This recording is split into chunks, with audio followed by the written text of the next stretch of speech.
I'm Andres Almonte. I am an international affairs major with a certificate in peace and conflict studies in the College of Arts and Sciences. Originally, I came in with a major in psychology. I was very interested in helping people with mental health issues. So after my sophomore year, I ended up taking a gap year where I spent a lot of time working at home in Philadelphia, but I was also lucky enough to go backpacking in the south of Chile, and it was just a life-changing experience, really. I think it's important to understand the geography of Chile, where it's a very thin country and long, and in the middle you have cities like Santiago and Viña del Mar, which is where most of the economy and most of the population is living. I mean, just in general, the experience was so amazing. I made so many connections with the people in the south of Chile. I got two things from that trip. In a very general sense, I knew I wanted to travel, and then the other thing was just I had discovered this love for Chile, for the people there, and I knew that there was space to help them and that I wanted to be able to do that in some way. So for me, international affairs was the perfect mix of my ambitions for myself, but also for other people as well. My first class was just the Intro to International Affairs class, taught by Dr. Ziegler. All of the topics, you really couldn't tell whether he was leaning one way, one class, or the other way, another, and he really just made sure to give you all sides of the problem, all possible perspectives, and it just really showed to me this is something that I really like. I'm really interested in this. Like I said before, when I first started, it was almost a shot in the dark at first. It was I want to travel.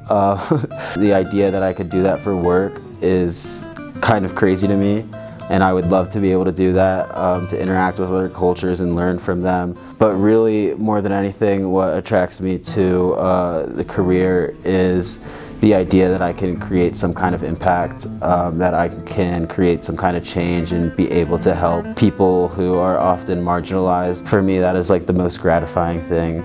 Going into the Peace and Conflict Studies program, the people-centered focus was something that was really new to me, just because growing up, I feel in society, we're just taught the way to create change is always going to be through the government. The Peace and Conflict Studies program, I think, my teachers have done an excellent job of showing me so many different examples of people-led movements where people have come from situations of really a lot lesser power than the government, and they've been able to create change. Movements where the government ultimately is the final actor of change, but before that there was the entire process of the people acting before that was integral to it. I really think that program has showed me that the people-centric focus is feasible. It is something that can create change, even if it's not going to be right away. And there is so many examples in the past that we can look towards for inspiration. Coming into CU with the idea that I wanted to do psychology,